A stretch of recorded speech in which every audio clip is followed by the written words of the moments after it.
प्रिय छात्रों, मिथिलेश ज्ञान एकेडमी में आपका हार्दिक स्वागत है। आज हम लोग पढ़ेंगे प्रश्नावली 9.1 का प्रश्न क्रमांक 10, जिसमें दिया है एक 80 मीटर चौड़ी सड़क के दोनों ओर आमने सामने समान लंबाई वाले दो खंभे लगे हुए हैं। इन दोनों खंभों के बीच सड़क के एक बिंदु से खंभों के शिखर के अर्थात चोटी के उन्नयन कोण क्रमशः 60 अंश और 30 अंश हैं। खंभों की ऊंचाई और खंभों से बिंदु की दूरी ज्ञात कीजिए। देखिए, क्वेश्चन काफी लंबा है और काफी आसान है, केवल आपको बारीकी से समझना है। तो इस वीडियो को अंत तक देखिए और क्वेश्चन आपको निश्चित समझ में आएगा। तो सबसे पहले हम यहाँ पर फिगर ड्रॉ करेंगे, किसकी सहायता से? प्रश्न की सहायता से। तो प्रश्न को हम बारी बारी से बहुत बारीकी से पढ़ेंगे। एक 80 मीटर चौड़ी सड़क है, तो सड़क का मतलब आप देखे होंगे जिस पर गाड़ियां चलती हैं। तो यहाँ पर हम सड़क की केवल चौड़ाई लेंगे, उसकी लंबाई से हमें कोई मतलब नहीं है। तो यहाँ पर हम एक सड़क की चौड़ाई 80 मीटर बना लेते हैं पहले। तो जैसा कि आप देख रहे हैं, हमने ए से लेकर बी तक 80 मीटर चौड़ाई की सड़क ले ली है। तो इसका मतलब ये जो सड़क है ब्लैक बोर्ड को चीरती हुई और इसके बाहर ऐसे जा रही है, तभी तो इसकी चौड़ाई इतनी है। ऐसा कहने का मतलब है ये इसकी चौड़ाई है। कह रहा है कि एक 80 मीटर चौड़ी सड़क के दोनों ओर आमने सामने, दोनों ओर आमने सामने अर्थात इस बिंदु पर और इस बिंदु पर समान लंबाई वाले दो खंभे लगे हुए हैं। तो यहाँ पर फुल स्टॉप लगा है, तो यही हम अभी प्रश्न को विराम देते हैं और यहाँ और एक यहाँ समान लंबाई के दो खंभे हम खड़े कर लेते हैं। तो जैसा कि आप देख रहे हैं, हमने सी ए ये खंभा खड़ा कर लिया सड़क के एक किनारे और दूसरा बी डी नाम का खंभा खड़ा कर लिया सड़क के दूसरे किनारे पर, जैसा कि हमारा क्वेश्चन कह रहा है। इसके आगे है इन दोनों खंभों के बीच, ध्यान से देखते रहिएगा, इन दोनों खंभों के बीच सड़क के एक बिंदु से खंभों के शिखर के अर्थात चोटी के उन्नयन कोण क्रमशः 60 अंश और 30 अंश हैं। तो कहने का मतलब इस पूरी सड़क में से हम कहीं भी एक बिंदु ले लेंगे, बीचों बीच नहीं लेंगे। तो बीचों बीच लेंगे तो क्वेश्चन गलत हो जाएगा। तो बीचों बीच वाली बिंदु को छोड़कर इधर या इधर हम कहीं भी एक बिंदु ले सकते हैं। तो हम यहाँ पर ये बिंदु ले लेते हैं जो बीच से थोड़ा हटकर है। तो इस बिंदु को हम नाम दे देंगे, कुछ भी दे देते हैं। डी के बाद ई आता है तो हम ई दे रहे हैं। तो वहाँ पर लिखने की जगह नहीं है तो हमने नीचे लिख दिया, यही ई बिंदु है। तो जैसा कि प्रश्न कह रहा है कि उन्नयन कोण क्रमशः 60 अंश और 30 अंश हैं, तो इसका मतलब क्या हुआ कि ये जो बिंदु है अर्थात ई बिंदु जिस खंभे के नजदीक है उसका कोण अधिक होगा और जिस खंभे से थोड़ा दूरी पर है उसका कोण छोटा होगा। तो कहने का मतलब ये जो सी ए खंभा है इसका यदि हम उन्नयन कोण बनाएं यहाँ पर तो यही 60 अंश होगा और इस डी बी खंभे का उन्नयन कोण बनाएं तो इसका उन्नयन कोण 30 अंश होगा। ऐसा आपको समझना है और आप समझ भी रहे होंगे। तो चलिए पहले हम इसको यहाँ से मिला देते हैं और इसको यहाँ से मिला देते हैं। तो इस रेखाओं को मिला लेने के बाद आप समझ गए हैं कि जो बिंदु खंभे के नजदीक है उसका कोण बड़ा होगा, अर्थात ये वाला कोण 60 अंश का होगा और जो खंभे से दूर है ये दूर है तो ये वाला कोण 30 अंश का होगा निश्चित रूप से। तो कुल मिलाकर खंभों की ऊंचाई और इस बिंदु की दूरी इस खंभे से कितनी है या इस खंभे से कितनी है, यही हमें बताना है। ऐसा हमारा प्रश्न दिया गया है। तो सबसे पहले हम क्या करेंगे कि जो जो रचनाएं हमने की हैं इसके बारे में हम अपने हल में एक या दो लाइन में लिख देंगे। तो जैसा कि आप देख रहे हैं, हमने जैसे जैसे फिगर में ड्रॉ किया था ठीक उसी को यहाँ पर अपने हल में लिख लिया है। तो कुल मिलाकर यहाँ पर दो समकोण त्रिभुज का फॉर्मेशन हो रहा है। पहला है सी ए ई और दूसरा समकोण त्रिभुज है डी बी ई। तो यहाँ पर हम बारी बारी से एक एक समकोण त्रिभुज को लेंगे और उसी में हम त्रिकोणमिति के रूल्स को अप्लाई करेंगे। तो हम स्वतंत्र हैं, किसी भी समकोण त्रिभुज को पहले और किसी को बाद में ले सकते हैं। तो सबसे पहले हम ले रहे हैं सी ए ई समकोण त्रिभुज को। तो जब हम समकोण त्रिभुज सी ए ई लेंगे तो यहाँ पर जो थीटा है अर्थात 60 अंश है, ये थीटा का काम करेगा और ये जो सी ए है अर्थात जो खंभा है यही लंब का काम करेगा। तो यहाँ पर कर्ण से कोई हमको मतलब नहीं है, कर्ण लेना ही नहीं है, केवल और केवल आधार और लंब की बात होगी। तो चूंकि हम जानते हैं कि जब लंब और आधार की बात आती है तो हम लाल बटे कक्का के पास चलते हैं और इनसे समझते हैं कि किस फलन को हम लेंगे। तो ये जो पहला है ये साइन थीटा को प्रदर्शित करता है और ये जो दूसरा अनुपात है इसे हम कॉस थीटा नाम देते हैं और ये तीसरा आखिरी अनुपात यही होता है टैन थीटा के लिए और यही है लंब बटे आधार। तो कहने का मतलब यहाँ पर हम लिखेंगे चूंकि हम जानते हैं टैन थीटा बराबर होता है लंब और बटे आधार।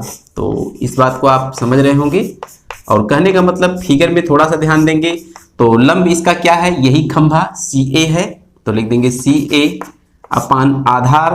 तो इस समकोण त्रिभुज का आधार AE है तो AE लिख देंगे। तो कुल मिलाकर यहाँ पर लिखेंगे, इसलिए थीटा के स्थान पर 60 डिग्री का इस्तेमाल करेंगे तो हो जाएगा tan 60 डिग्री बराबर CA पता नहीं और AE पता नहीं। तो tan 60 अंश का मान क्या होता है आप जानते हैं, √3 होता है और CA ज्यों का त्यों रहेगा और AE ज्यों का त्यों रहेगा। तो जैसा कि ये हमको मिला है इसे हम समीकरण 1 बना लेते हैं। कुल मिलाकर इसी प्रकार हम चलेंगे, दूसरा समकोण त्रिभुज लेंगे DBE। तो जब हम समकोण त्रिभुज DBE लेंगे तो वहां पर थीटा का काम 30 अंश कर रहा है और वहां भी हम वही लंब और आधार वाले फलन को लेंगे अर्थात टैन थीटा को लेंगे। तो लिख देंगे टैन थीटा और थीटा का मतलब 30 अंश बराबर लंब कितना, ये जो खंभा है ये लंब है DB। तो DB को हम BD भी लिख सकते हैं और यहाँ लिख दे रहे हैं BD ये खंभा बटे आधार और आधार को हम लिखेंगे BE। ध्यान से देखिए यहाँ से लेकर यहाँ तक इस समकोण त्रिभुज का आधार होगा तो BE लिख देंगे। तो tan 30 अंश का मान आप जानते होंगे 1/3 होता है तो इसे हम 1/3 BD अपान BE लिख देंगे। तो कुल मिलाकर इसे हम समीकरण दूसरा बना लेते हैं। तो समीकरण फर्स्ट और समीकरण सेकेंड को आप ध्यान से देखिए। समीकरण फर्स्ट में जो करड़ी में 3 बराबर CA अपान AE है इसी मान को हम यहाँ पर रखेंगे अर्थात कहने का मतलब यह है कि करड़ी में 3 के स्थान पर CA अपान AE हम लिखेंगे यहाँ पर। तो इसी बात को हम यहाँ पर एक लाइन पहले लिखेंगे। तो यहाँ पर आपको थोड़ा सा बारीकी से समझना है, समीकरण सेकंड में करड़ी में 3 बराबर CA अपान AE रखने पर तो यही है आपका सेकंड, करड़ी में 3 यहाँ दिखाई दे रहा है, इसी के स्थान पे हम CA अपान AE रखेंगे। तो ध्यान से देखते रहिएगा, बिल्कुल लिखेंगे 1 बटे करड़ी में 3 अर्थात CA अपान AE, CA अपान AE बराबर ज्यों का त्यों रहेगा यहाँ पर और BD upon BE, BD upon BE। तो इस प्रकार का हमें इक्वेशन प्राप्त हुआ है। यहाँ पर देखिए इसे हम लगड़ी भिन्न कहते हैं अर्थात 1 बटे CA बटे AE है तो इसे हम ठीक करेंगे तो AE ऊपर चला जाएगा और CA नीचे चला जाएगा। तो लिखेंगे या AE अपान CA बराबर BD अपान BE। अब थोड़ा सा हम क्वेश्चन की स्टार्टिंग में चलते हैं। कह रहा था कि आमने सामने समान लंबाई के 2 खंभे हैं। समान लंबाई का मतलब ये हुआ जो एक खंभा CA है और दूसरा खंभा DB है, दोनों की ऊंचाई अर्थात लंबाई समान है। तो कहने का मतलब यहाँ पर हम लिखेंगे चूंकि CA बराबर DB तो इन दोनों को हम एक राशि H मान लेते हैं। तो इस बात को जब हम इस इक्वेशन में रखेंगे तो कैसा होगा, इसलिए AE ज्यों का त्यों रहेगा, ध्यान से देखते रहिएगा और CA के स्थान पर हम H लिख सकते हैं तो H लिख दे रहे हैं बराबर BD और BD के स्थान पर H लिखेंगे, BD अर्थात DB कोई दिक्कत नहीं, दोनों बात एक ही होती है, H अपान BE पता नहीं। तो कुल मिलाकर थोड़ा सा आपको ध्यान देना है, जब बराबर के दोनों तरफ भिन्न होती है तो होता है क्रॉस मल्टीप्लाई।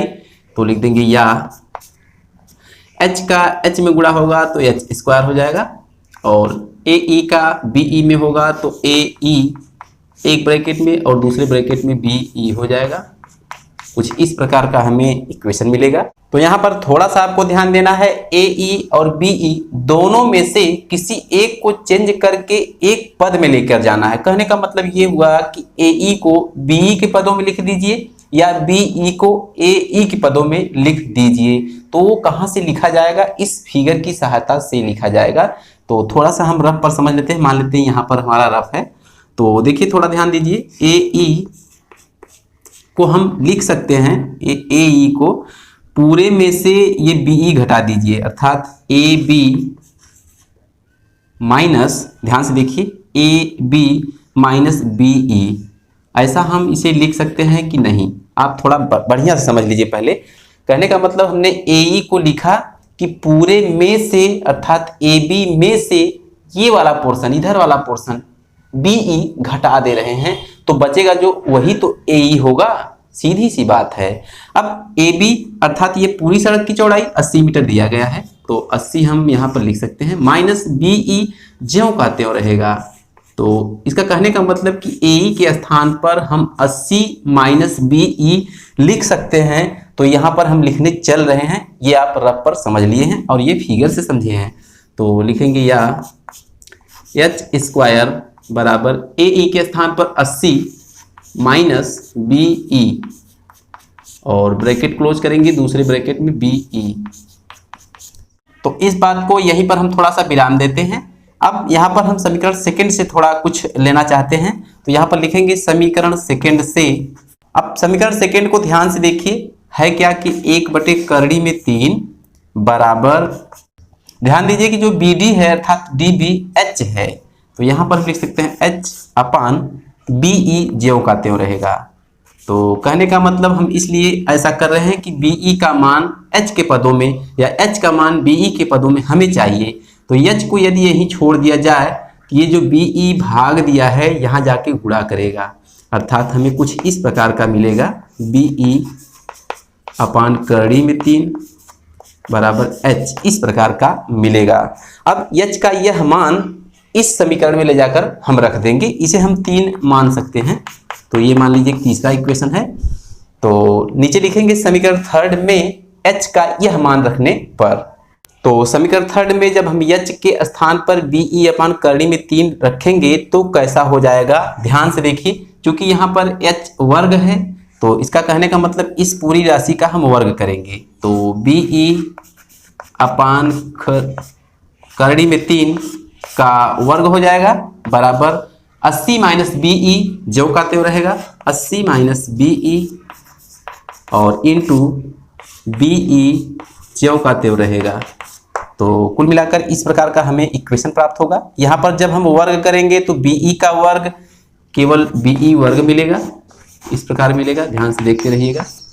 और जो करड़ी में 3 है इसका जब हम वर्ग करेंगे तो केवल 3 मिलेगा बराबर 80 माइनस बी ई में बी ई से गुणा करेंगे तो बी ई बारी बारी से दोनों में करेगा। तो पहले इसमें करेंगे तो 80 बी ई हो जाएगा, लिखेंगे 80 बी ई माइनस इसमें और इसमें होगा तो माइनस बी ई स्क्वायर हो जाएगा, इस प्रकार का हो जाएगा। तो लिखेंगे या बी ई का वर्ग यहाँ पर ज्यों का त्यों रहेगा, ये 3 इसके साथ भाग दिया है तो जाके इसमें और इसमें गुणा करेगा। तो लिखेंगे बराबर 8 त्रिक 24 240 हो जाएगा यहाँ जाने के बाद बी ई और माइनस 3 से इसमें गुणा करेंगे तो 3 बी ई स्क्वायर हो जाएगा। कुछ इस प्रकार का इक्वेशन हमको मिलेगा। देखिए 80 3 240 और 3 का यहाँ गुणा करेंगे 3 इंटू बी ई स्क्वायर। तो इस प्रकार का इक्वेशन हमें प्राप्त हुआ है। तो अब हम पक्षांतर करेंगे, -3 बी ई स्क्वायर को उठा के इस साइड लेके आएंगे। तो यहाँ पर 1 बी ई स्क्वायर है, यहाँ से 3 आ रहे हैं, दोनों जुड़कर कितने हो जाएंगे 4। तो कुल मिलाकर 4 बी ई स्क्वायर हो जाएगा, इस प्रकार का होगा। और 240 बी ई है, उठाकर इस साइड आएगा तो -240 बी ई हो जाएगा। और उधर बचेगा क्या, 0 बचेगा, क्योंकि उधर कोई पद नहीं रह गया है। तो थोड़ा सा ध्यान दीजिएगा। अब इस इक्वेशन को हम इधर हल करेंगे, लिखेंगे या 4 बी ई स्क्वायर, पहले हम वैसे ज्यों का त्यों उतार लेते हैं, 4 B E square minus 240 BE, इसी प्रकार हमने ज्यों का त्यों उतार लिया है। यहाँ पर ध्यान देने वाली बात यह है कि यहाँ से और यहाँ से क्या कुछ कॉमन दिखाई दे रहा है, तो हाँ, यहाँ से 4, यहाँ से 4, यहाँ से BE, यहाँ से BE कॉमन है, तो हम कर लेंगे, लिखेंगे या 4 बाहर BE बाहर, तो अंदर क्या बचेगा, यहाँ से 4 बाहर कुछ नहीं, BE का वर्ग था, 1 BE बाहर, तो 1 BE अंदर रहेगा, माइनस 240 में से 4 बाहर गया है तो यहाँ पर बचेगा 60, और BE बाहर जा चुका है तो यहाँ पर BE का काम खत्म, बराबर 0, या 4 BE इस पूरे ब्रैकेट के साथ गुणा किया हुआ है, जैसे ही इस साइड जाएगा 0 में भाग देकर 0 हो जाएगा, तो ये है BE माइनस 60 बराबर 0 जो बचा है, या केवल BE बराबर 60 मीटर। तो BE बराबर 60 मीटर मिला है, तो इसी प्रकार हम AE का मान भी निकाल सकते हैं, इसलिए AE बराबर, तो AE जानते हैं आपकी 80 माइनस BE हो जाएगा, और BE का मतलब 60, तो बराबर कुल मिलाकर 20 मीटर मिलेगा। तो यहाँ पर 2 रिजल्ट हमने प्राप्त कर लिया है कि ये जो बिंदु है एक खंभे से 20 मीटर की दूरी पर है और दूसरे खंभे से 60 मीटर की दूरी पर है, और ये दोनों बातें हमसे पूछी जा रही थी। तो इसके बाद बचा है खंभे की ऊंचाई ज्ञात करना। तो इस इक्वेशन को आप ध्यान से देखिए, यहाँ पर यदि BE का मान हम रख दें तो हमें H का मान पता चल जाएगा, और BE का मान है 60, तो नीचे लिखेंगे, इसी इक्वेशन को ज्यों का त्यों यहाँ हम उतार लेते हैं, 1/3 बराबर H अपान BE, तो लिखेंगे या 1/3 बराबर H अपान BE, और BE का मान 60 है, तो 60 यहाँ ज्यों का त्यों लिख देंगे। अब चूंकि H को यहीं छोड़ दिया जाए तो ये जो 60 भाग दिया है जाके यहाँ पर गुणा करेगा, तो लिखेंगे या 60/3 अर्थात H बराबर 60/3 हमको मिलेगा। तो चूंकि करड़ी का रूल है कि ये हर में नहीं रहेगी, तो इसका हम परिमेयीकरण कर देंगे, तो ये हो जाएगा 60/3 गुणे करड़ी में 3 बटे करड़ी में 3, तो कुल मिलाकर ऊपर 60 करड़ी में 3 मिलेगा, और नीचे करड़ी में 3 से करड़ी में 3 मल्टीप्लाई करेगा तो 3 मिलेगा, 3 से भाग देंगे तो 20 यहाँ 60 होता है, अर्थात 20 करड़ी में 3 मीटर एक खंभे की ऊंचाई हमको मिली है। तो कुल मिलाकर एक रिजल्ट हमारा क्या था, 60 मीटर, दूसरा रिजल्ट 20 मीटर, और तीसरा रिजल्ट 20 करड़ी में 3 मीटर हमको मिला है। यही इस क्वेश्चन का पूरा हल है। तो आज की वीडियो में बस इतना ही, फिर मिलेंगे अगले क्वेश्चन के साथ अगली वीडियो में, तब तक के लिए धन्यवाद।